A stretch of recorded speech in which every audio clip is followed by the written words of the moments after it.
Voilà donc le livre du prophète Malachie. Donc c'est le dernier de ce qu'on appelle les petits prophètes qui sont au nombre de 12. Alors je voudrais le préciser parce que c'est vrai que ça n'a peut-être pas été fait. Quand on dit que c'est des petits prophètes, ça ne peut pas dire qu'ils sont petits par leur importance ou par leur influence, mais simplement c'est par la taille de leurs livres. C'est parce qu'ils ont des écrits qui sont plus courts que ceux par exemple de Jérémie ou d'Ézéchiel ou d'Ésaïe. Voilà, c'est pour cela qu'on dit de ces 12 prophètes que ce sont des petits prophètes. Alors, le nom de Malachie signifie mon messager ou mon ange. Gardons plutôt le terme mon messager, puisque même au chapitre 3, il est dit, on trouve voici j'enverrai mon messager. Là vous retrouvez le nom de Malachie. Alors comme d'autres petits prophètes comme Abdias, comme Habakkuk, on ne sait absolument rien sur la vie privée du personnage, rien sur son origine familiale, rien non plus sur son origine géographique, rien non plus sur sa fonction en Israël. On ne sait rien, on ne sait que ce qu'il veut bien nous écrire. À quelle époque le prophète a-t-il parlé? Vous savez que pour certains prophètes c'était facile, puisque en tête vous aviez les règnes sous lesquels ils avaient fait leur ministère, mais ici nous n'avons rien. Donc l'époque du prophète, on va la déterminer par déduction au travers de renseignements qu'on trouve, qu'on glane dans le texte. Un premier renseignement qu'on glane dans le texte, au chapitre 1 et au verset 7, il est dit « Vous offrez sur mon autel des aliments impurs ». Et surtout au verset 10, « Lequel de vous fermera les portes pour que vous n'allumiez pas en vain le feu de mon autel ?» Et puis voilà. Donc le temple, cela signifie qu'on offrait des sacrifices à ce moment-là à Jérusalem et que le temple était construit. Donc, si on regarde l'histoire récente d'Israël, on sait que le temple a été détruit jusqu'en 536, qu'il a commencé à être reconstruit à ce moment-là et qu'il a été achevé et mis en service, entre guillemets, en 516. Donc, forcément, Malachie nous parle de quelque chose qui est après 516, après que Zorobabel ait fini de reconstruire le temple. Au chapitre 1, au verset 8, un autre renseignement nous aide. Il est dit « Quand vous offrez en sacrifice une bête aveugle, n'est-ce pas mal? Quand vous offrez une boiteuse ou une infirme, n'est-ce pas mal? Offre-la donc à ton gouverneur. » Donc là, il est parlé de gouverneur. Or, le gouverneur, ça nous indique que c'est pendant la période perse, parce que c'est à ce moment-là qu'il y a eu des gouverneurs en Judée, et Néhémie lui-même se nomme gouverneur. Il dit qu'il a été nommé gouverneur par le roi de Perse et qu'il a été gouverneur pendant 12 ans à Jérusalem. Vous trouvez ça, ou en Judée, vous trouvez ça dans Néhémie au chapitre 5 au verset 14. Donc, vous voyez, ça resserre le temps, l'espace-temps dans lequel Malachie a pu, après 516, dans un temps où il y a des gouverneurs, donc nous sommes donc dans cette période-là. Et puis, un autre point qui nous aide à déduire l'époque, eh bien, c'est que les péchés qui sont dénoncés par Malachie ressemblent à ceux contre lesquels Néhémie va avoir à lutter, et en particulier lors de son second retour. Par exemple, dans Malachie au chapitre 3 et au verset 8, il est dit « Un homme trompe-t-il Dieu, car vous me trompez. En quoi avons-nous trompé? Dans les dîmes et les offrandes. » Donc, il dit, vous n'apportez pas les dîmes et les offrandes à la maison de l'Éternel. Et c'est effectivement ce qu'avait dénoncé Néhémie, chapitre 13, verset 10. Il dit que pendant son absence, il s'est absenté la 32e année du roi Artaxerxès. Il est parti une année à Suse, et pendant cette année-là, il est dit que le peuple n'a plus livré les dîmes, c'est-à-dire une part de leur revenu qui servait à faire vivre les prêtres, puisque les prêtres, la tribu de Lévi, n'avaient pas de territoire, n'avaient pas de culture, donc c'est le reste du peuple qui devait donner une part de leurs revenus pour que eh bien, la prêtrise puisse vivre et faire son travail de médiateur entre Dieu et le peuple. Un autre type de péché qui est tout à fait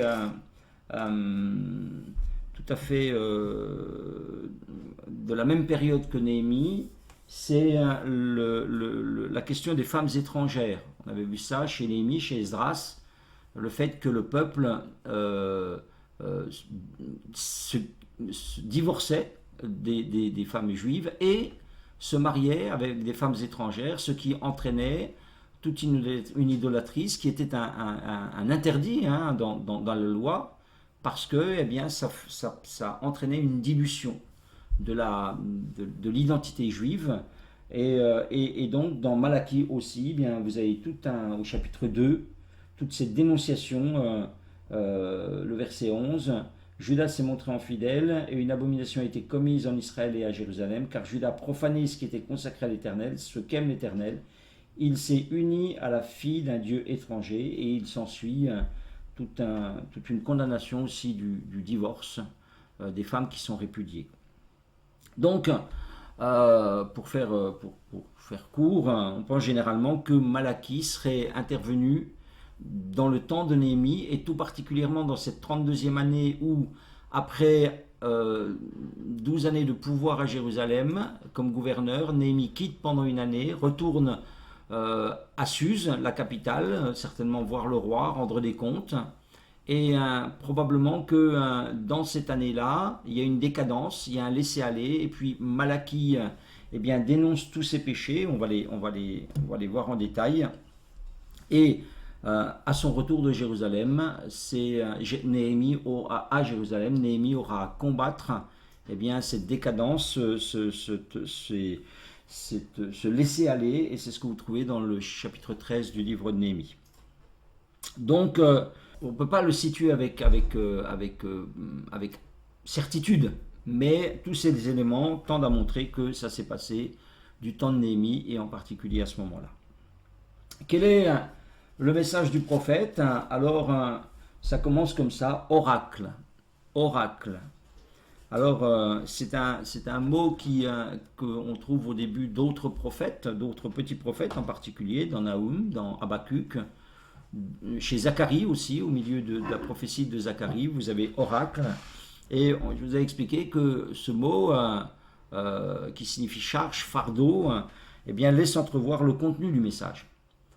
Oracle signifie, c'est menace. Il y a certaines versions qui traduisent par menace de l'Éternel.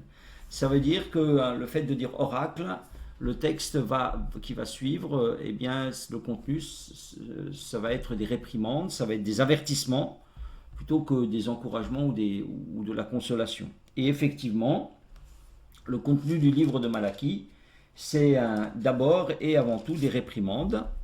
Réprimandes adressées au peuple en général, mais en particulier aux sacrificateurs qui ne remplissent pas leur rôle et qui, une fois de plus dans l'histoire d'Israël, en s'égarant, égarent le peuple.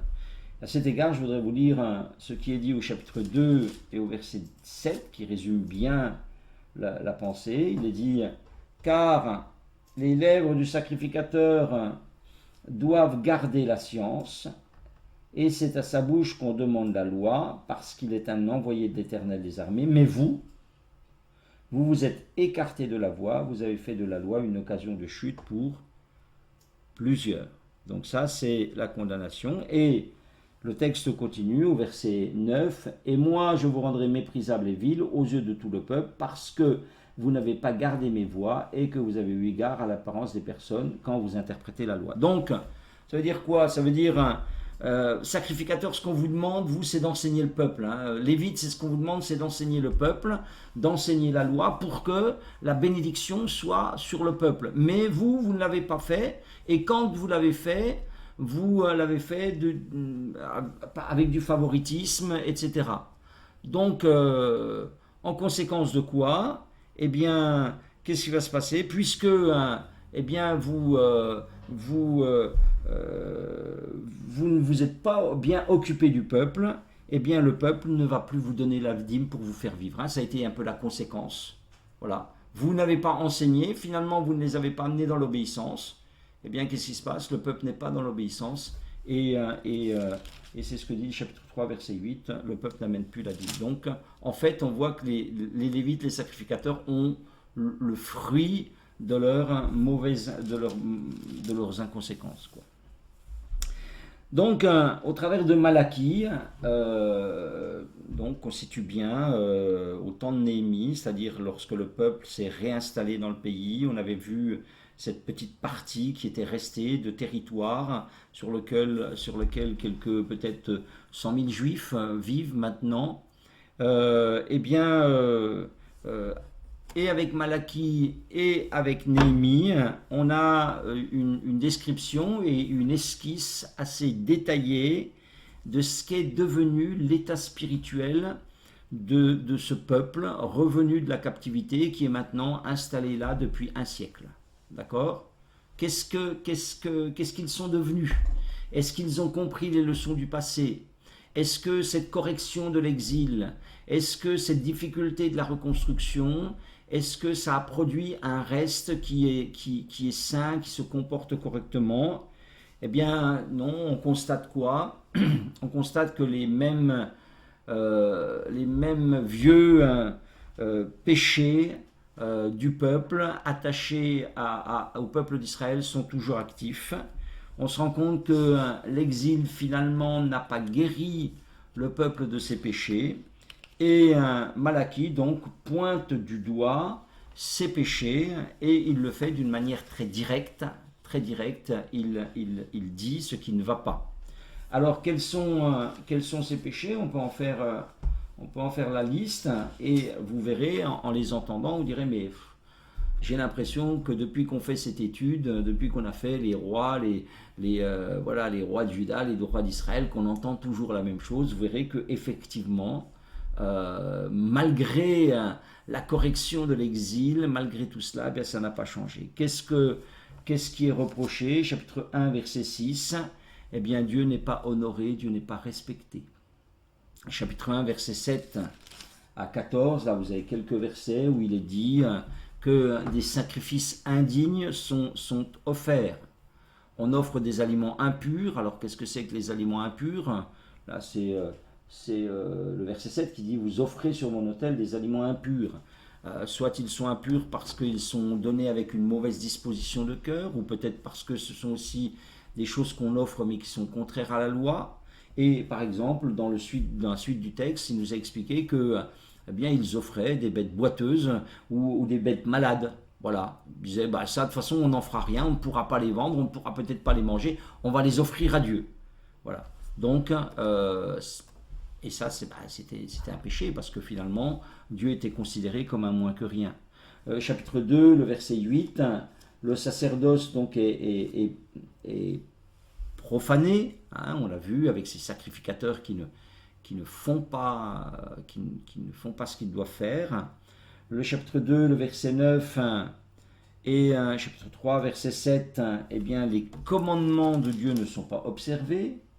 3, 7, il est dit, depuis le temps de vos pères, vous vous êtes écartés de mes ordonnances, vous ne les avez point observées.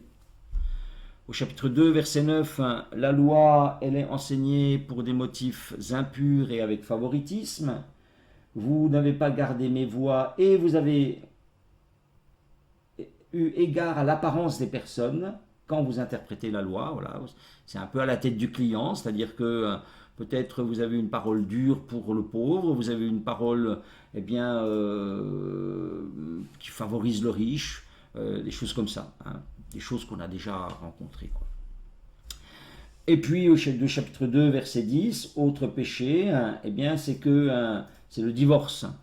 Du chapitre 2, 10 au verset du chapitre 2, du verset 10 au verset 16, il est dit parce que l'Éternel a été témoin envers toi et la femme de ta jeunesse à laquelle tu es infidèle. Et puis il est parlé là bien de la répudiation, donc les femmes qui sont répudiées pour épouser des étrangères. Et puis il est dit aussi que l'immoralité règne partout. Chapitre 3, verset 5, je m'approcherai de vous pour le jugement, je me hâterai de témoigner contre les enchanteurs, les adultères, contre ceux qui jurent faussement, contre ceux qui retiennent le salaire du mercenaire, qui oppriment la veuve et l'orphelin, voilà.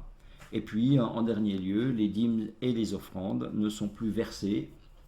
Et donc, ça veut dire que le culte ne peut plus se faire, donc le culte ne peut plus se faire, et la loi n'est plus enseignée, etc., etc.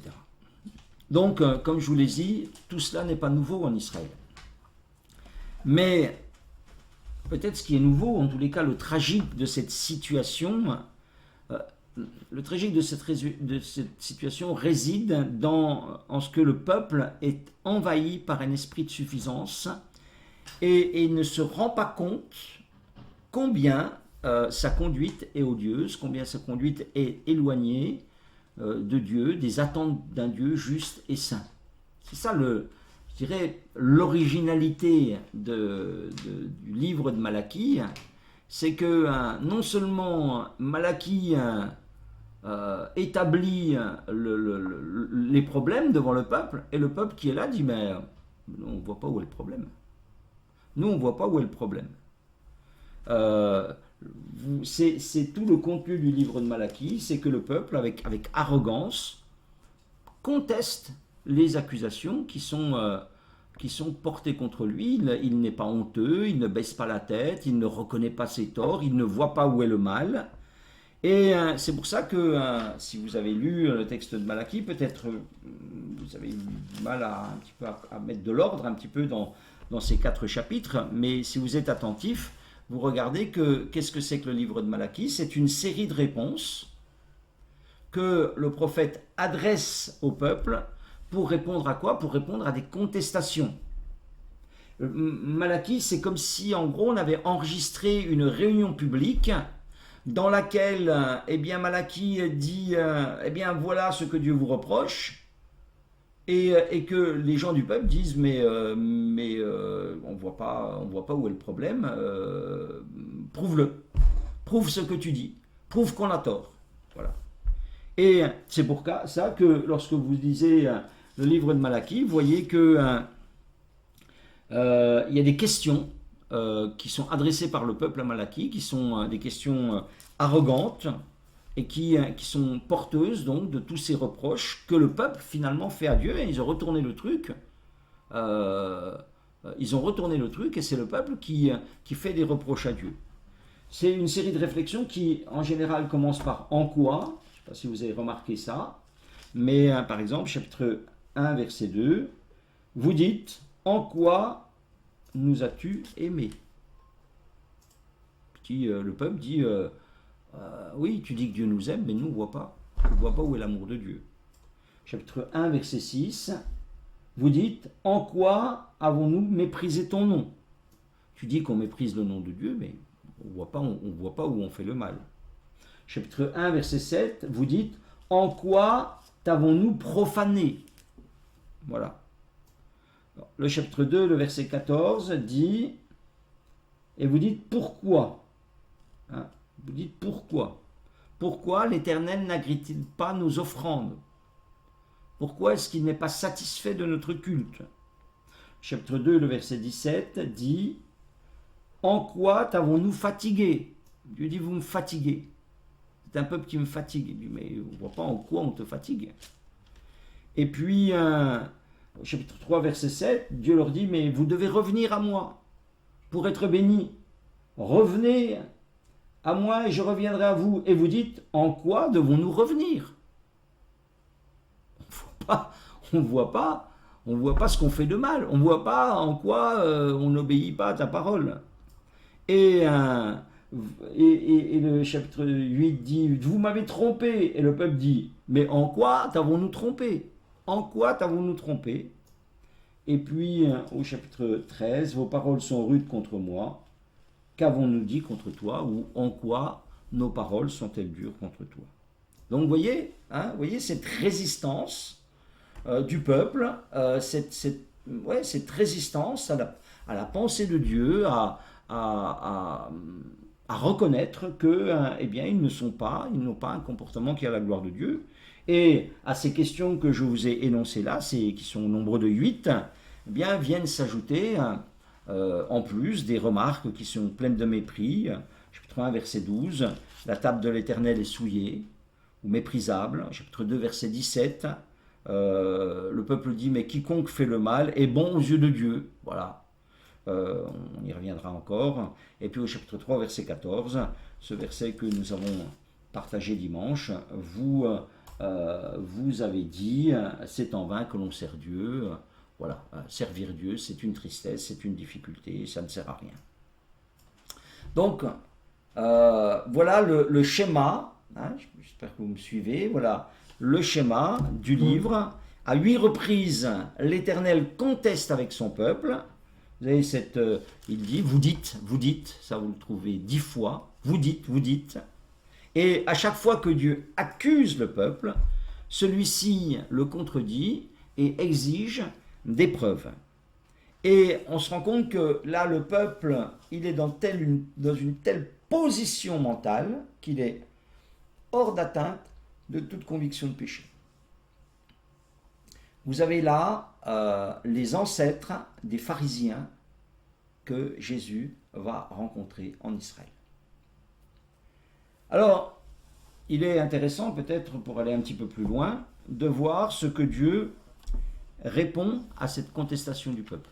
Puisque quand il leur fait un reproche, le peuple dit, explique-nous, montre-nous. Alors Dieu explique par la bouche de son prophète, par exemple, en quoi nous as-tu aimés? Je vous ai aimé, dit l'Éternel. Voilà. Ça pourrait être que c'est quelque chose de très actuel, hein. On peut entendre que Dieu est amour et quelqu'un dit, mais je ne vois pas l'amour de Dieu dans ma vie. Je ne vois pas l'amour de Dieu dans tout ce qui m'est arrivé jusqu'à présent. Et c'est ce que dit le peuple. Il dit, mais il est où ton amour? On a eu l'exil, on a eu une ville qui a été détruite, on a eu... voilà. Donc Dieu répond. Il dit, ah bon, je ne vous ai pas aimé? Écoutez, une des preuves d'amour que je peux vous donner, que j'ai eu pour vous, c'est que, vous voyez, au départ, il y avait 2 frères, Jacob et Ésaü, qui ont donné naissance à 2 nations, voilà, qui toutes 2 se sont mal comportées, mais regardez aujourd'hui ce qu'est devenu votre nation Israël et ce qu'est devenu la nation Édom. La nation Israël, eh bien, elle est revenue de l'exil. La nation Israël, elle s'est reconstruite. Tandis que, regardez, votre voisin Édom, votre frère Édom, eh bien, son pays est en ruine, et je vous assure, dit-il, que son pays restera en ruine, et dans la suite de l'histoire, ceux qui viendront après vous, les générations qui viendront après vous, pourront constater que j'ai fait une différence entre Israël, entre Jacob et Ésaü, entre Israël et Édom. Donc, mon amour s'est manifesté dans le fait que, et vous pouvez le vérifier, je vous ai ramené, je vous ai permis de reconstruire ce qui ne va pas de soi, puisque Édom, qui aurait bien voulu le faire, n'a pas pu le faire. Ça, c'est ce qui est exposé dans les 5 premiers versets. Ensuite, à la question « En quoi avons-nous méprisé ton nom ?» ou « En quoi avons-nous profané l'autel ?» Voilà, c'est les 2 suivantes. La réponse est la suivante. Eh bien, non seulement le peuple a été ingrat avec Dieu, mais dans le culte, puisque là nous sommes à partir du chapitre 1, verset 6, jusqu'au verset 12, la fin du chapitre 1, eh bien là il s'adresse aux sacrificateurs en particulier. Et il dit, en quoi est-ce que vous m'avez méprisé? En quoi est-ce que vous avez profané l'autel? Vous avez donné en sacrifice des choses qui avaient pour vous le moins de valeur, des bêtes boiteuses, des bêtes infirmes, que vous n'auriez même pas osé donner à votre gouverneur, que vous auriez honte de donner à votre gouverneur. C'est vous dire si Dieu était pour eux quelqu'un de lointain, puisqu'ils n'auraient pas apporté comme cela à un gouverneur une bête, ils en auraient eu honte, mais ils n'avaient pas honte de le faire devant Dieu. ça dénote le peu de considération, le peu de réalité de Dieu dans leur vie. D'un Dieu vivant, d'un Dieu qui ressent les choses, ça les dépassait. Ce que Dieu leur reproche, en fait, il dit, mais votre culte, il est religieux, il est légaliste, il est dénué de sincérité, il est dénué de vérité, c'est un service sans cœur. Et il y a tout un reproche qui est fait aux sacrificateurs. Il dit, mais vous les sacrificateurs, mais regardez-vous. Premièrement, vous ne respectez pas l'alliance faite avec Lévi, votre ancêtre. Si votre ancêtre Lévi, c'est pas comme ça qu'il pratiquait la loi de Dieu. Mais vous vous revendiquez de Lévi, mais en fait, vous ne faites pas du tout ce qu'il faisait. Vous exploitez les hommes du peuple au lieu de les servir. Vous ne faites pas votre travail de médiateur entre Dieu et les hommes. Vous êtes là. Votre rôle à vous, si j'ai créé une tribu de sacrificateurs dans mon peuple, c'est que vous serviez de médiateur entre Dieu et moi, d'intermédiaire. Vous devez faire des sacrifices pour eux, pour qu'ils aient le pardon des péchés. Vous devez leur enseigner la loi pour qu'ils soient bénis. Vous ne faites rien de cela. Vous, les sacrificateurs, c'est quoi votre problème? Vous êtes simplement intéressés par le bénéfice matériel du culte. Parce que quand on amenait des sacrifices, une partie de la viande allait au sacrificateur, il s'en nourrissait, probablement il la revendait, et c'est pour ça qu'ils disent à un moment donné, au chapitre 1, verset 7, ils disent « La table de l'Éternel est méprisable ». Voilà, elle est méprisable, ça veut dire qu'elle rapporte rien. C'est écrit un petit peu plus bas d'ailleurs. La table de l'Éternel est souillée, en ce qu'elle rapporte, et ce qu'elle rapporte est un aliment méprisable. Donc, en fait, on fait le service de Dieu, disent les sacrificateurs, mais ça ne rapporte pas, ça ne paye pas. Voilà. Il dit, voilà, moi je vous reproche ça, parce que vous n'êtes pas là pour ça. Vous n'êtes pas là pour vous enrichir matériellement dans le culte, vous êtes là pour avoir un rôle de médiateur. Chapitre 2, verset 14, « Pourquoi l'Éternel n'agrée-t-il pas nos offrandes ?» C'est l'autre contestation du peuple, la quatrième, et la réponse est bien parce que le peuple fait des choses qui sont contraires à la pensée, à l'esprit, à la loi de Dieu, et ici il reproche en particulier le divorce. Il dit voilà, d'être infidèle, prenez donc garde dans votre esprit, verset 15, qu'aucun ne soit infidèle à la femme de sa jeunesse. Je hais la répudiation, dit le Dieu d'Israël. Voilà. Donc, alors pourquoi est-ce que tu n'agrées pas nos offrandes? Mais je n'agrée pas vos offrandes parce que vous vivez dans le péché. Parce que vous vivez dans le péché, par exemple, je ne sais pas comment vous avez compris ce verset-là, mais probablement c'est comme ça qu'il faut le comprendre. Le verset 13 dit « Voici encore ce que vous faites. Vous couvrez de larmes l'autel de l'Éternel, de pleurs et de gémissements, en sorte qu'il n'a plus égard aux offrandes. » Qu'est-ce que ça signifie? Probablement que ces larmes, c'est ces femmes répudiées, c'est ces femmes abandonnées, c'est ces femmes... Et vous savez, on n'avait pas de sécurité sociale comme aujourd'hui, c'était plonger des gens dans la misère. Donc, ces femmes répudiées, abandonnées, qui venaient se lamenter, demander justice auprès de Dieu, Dieu entendait. Et il dit, ces larmes qui couvrent l'autel, qu'est-ce qu'elles font? Elles ont pour effet que je ne peux pas vous bénir. Je ne peux pas vous bénir. Je vous ferme le ciel. Les larmes de ces femmes répudiées, abandonnées, c'est ça qui vous ferme le ciel. Voilà, voici encore ce que vous faites. Vous couvrez de larmes l'autel de l'Éternel, de pleurs, de gémissements, en sorte qu'il n'a plus égard aux offrandes. Voilà. Il y a une conséquence, et qu'il ne peut rien créer de vos mains. Et c'est pour ça que derrière, vous avez tout ce discours sur la répudiation. L'autre contestation, en quoi, il dit, mais vous me fatiguez, dit l'Éternel par vos paroles. En quoi t'avons-nous fatigué? Chapitre 2, verset 17. Alors la réponse, c'est en disant quiconque fait le mal est bon aux yeux de l'Éternel, et c'est en lui qu'il prend plaisir, ou bien où est le Dieu de la justice? Ce qu'il reproche là au peuple, c'est ce discours. ce discours de scepticisme, ce discours d'incrédulité à l'égard de Dieu, sa manière d'agir. Là, vous avez ce discours qui est un petit peu récurrent sur le fait que les méchants prospèrent alors que les justes sont dans la souffrance. On trouve ça dans les psaumes, on trouve ça chez Job, on trouve ça, c'est un discours un petit peu, c'est une incompréhension du peuple et qui le fait finalement arriver à la conclusion que Dieu n'est pas juste ou que Dieu est absent. Parce que comment est-ce qu'il peut eh bien, laisser les méchants se développer et permettre que le juste souffre. Il dit, et Dieu dit, vous me fatiguez avec vos discours. Vous me fatiguez avec vos discours, vous me fatiguez avec vos théories, parce que vous ne voulez rien comprendre, vous ne voulez rien apprendre, vous ne voulez pas... oui, vous ne voulez pas apprendre de comment fonctionnent les choses. Au chapitre 3, verset 7, en quoi devons-nous revenir et en quoi avons-nous trompé l'Éternel? Je les mets ensemble. Et la réponse, c'est parce que vous n'obéissez pas à mes commandements.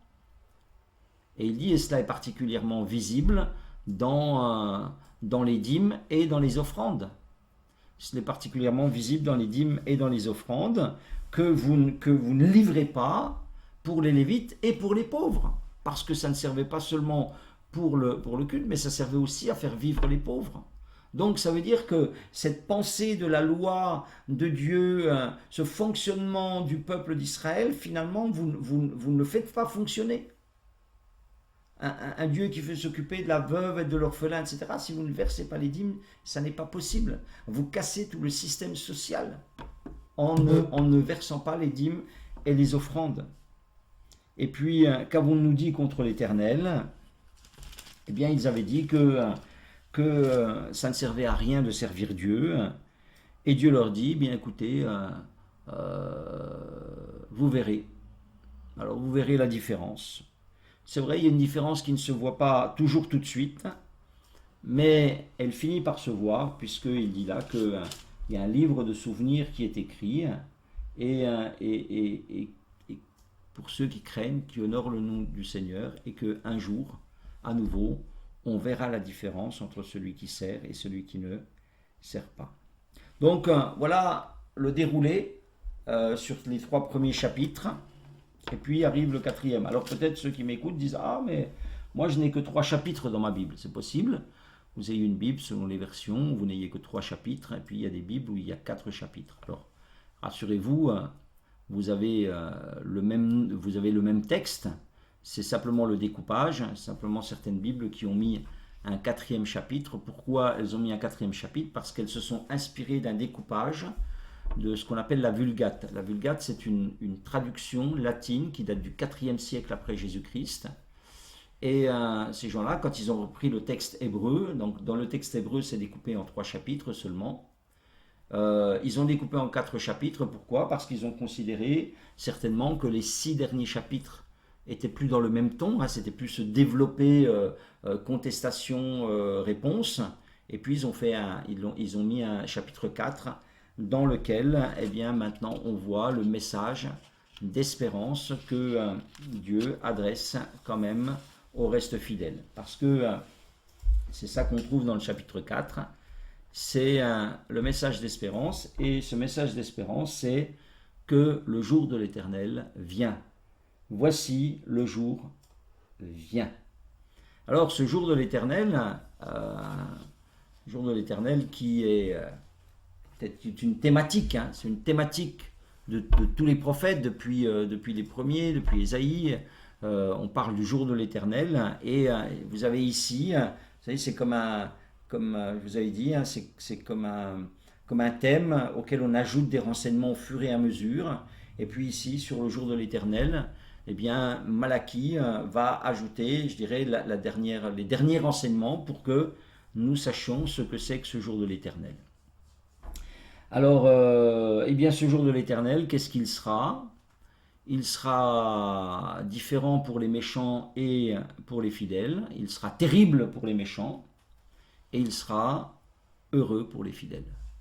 Le jour de l'Éternel arrive. Voici, je vous enverrai Élie, le prophète, avant que le jour de l'Éternel arrive, ce jour grand et redoutable.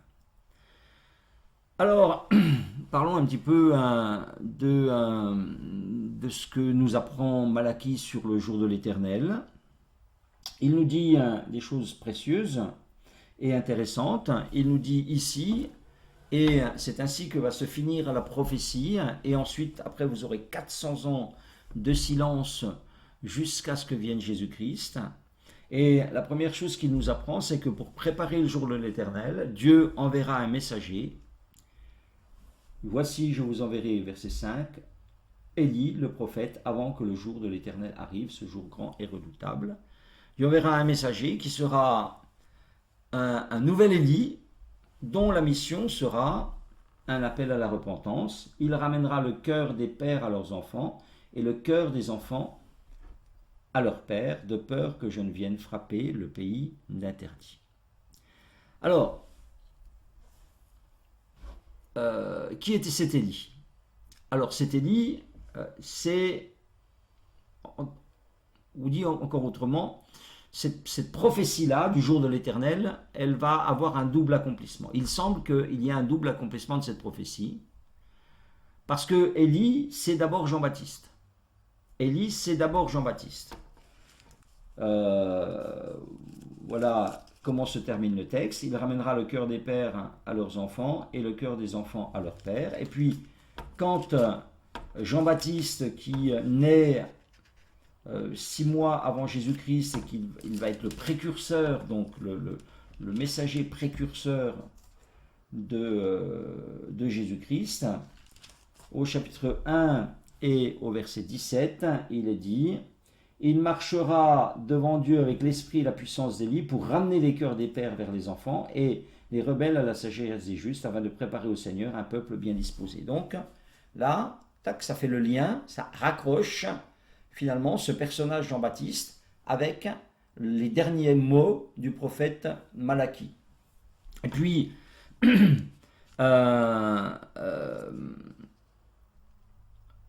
Jésus lui-même, par la suite, va dire que Élie, c'est Jean-Baptiste, ou que Jean-Baptiste, c'est Élie. Matthieu chapitre 11, verset 14. Matthieu chapitre 11, verset 14. Il est dit,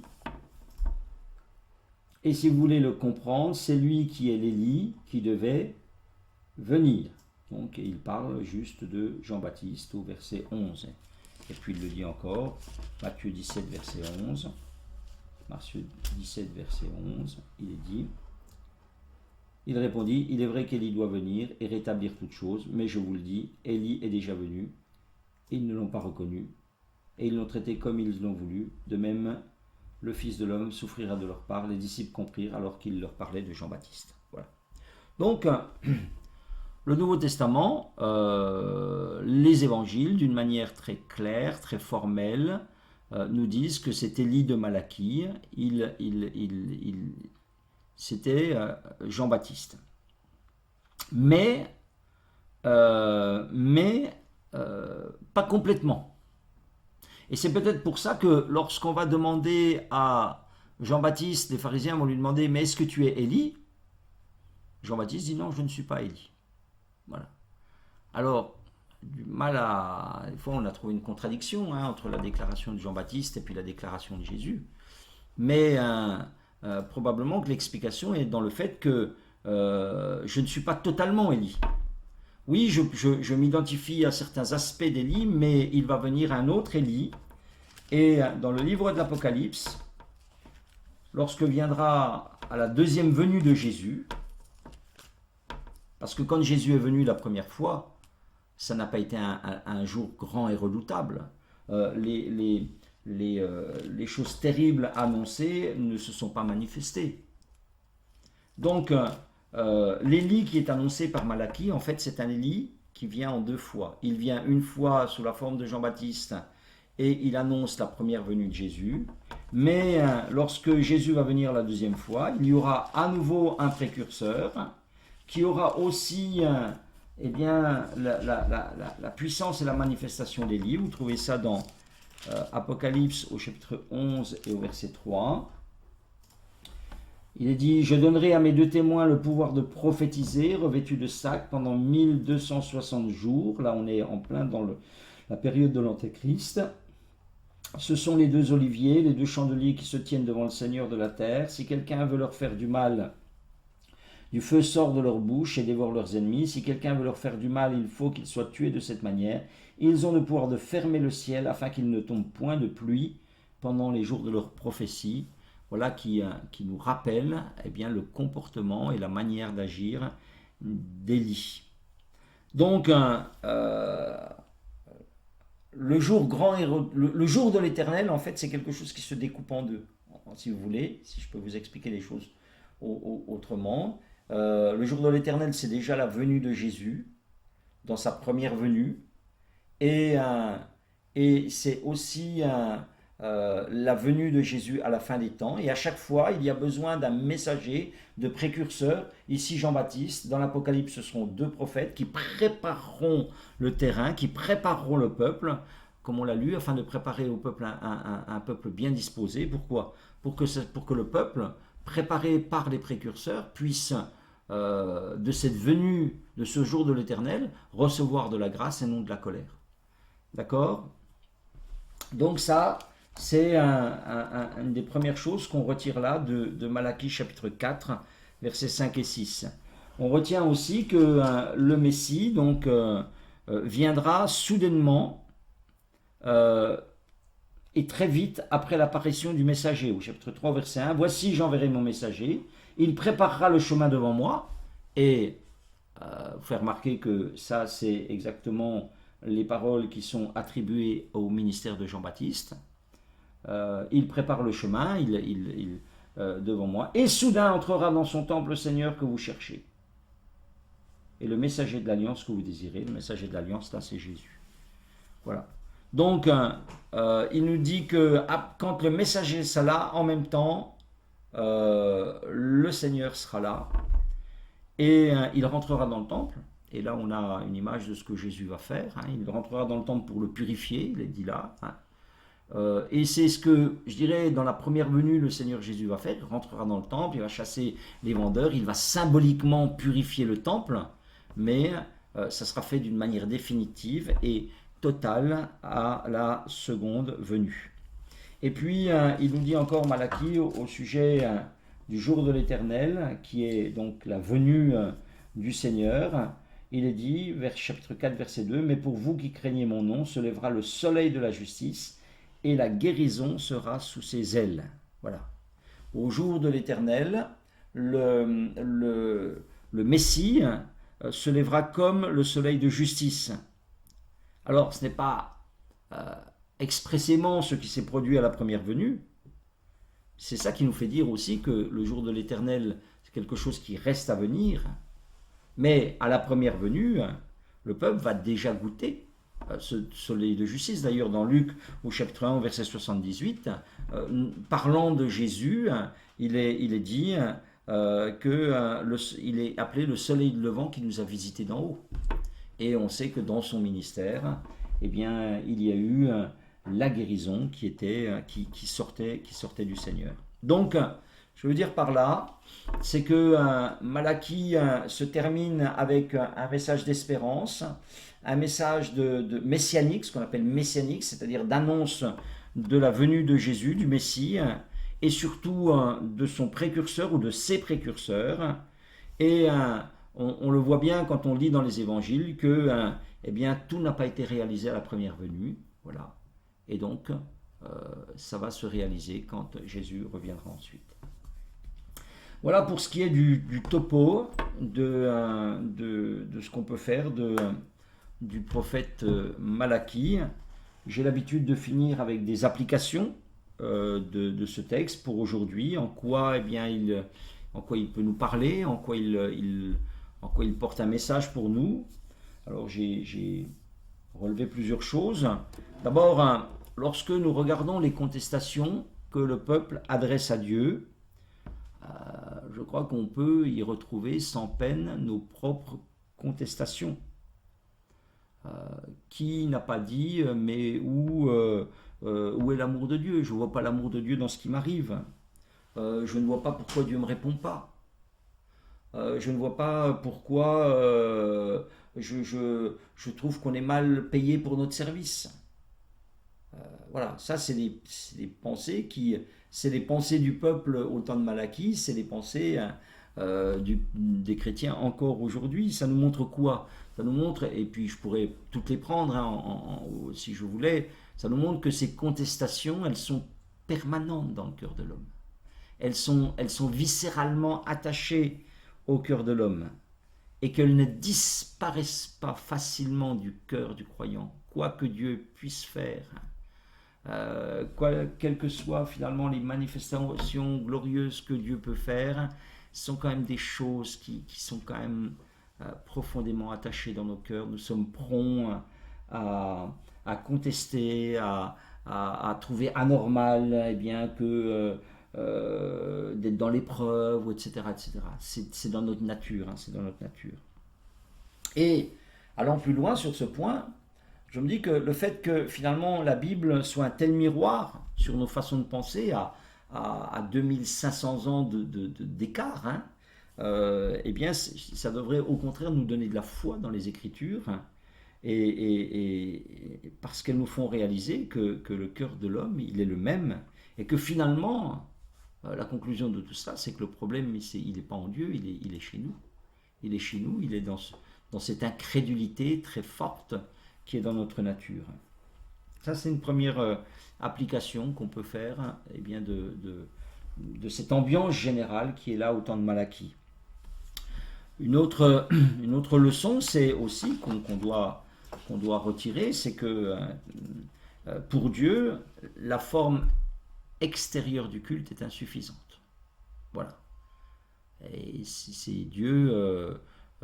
il ne se suffit pas que les gens viennent au temple, apportent des sacrifices, etc. Lui, ce qui compte, c'est les attitudes intérieures. C'est l'esprit avec lequel c'est fait. Il faut qu'il y ait là de l'humilité, il faut qu'il y ait là de la vérité, il faut qu'il y ait de la sincérité. Il faut qu'il y ait là un vrai désir de plaire à Dieu.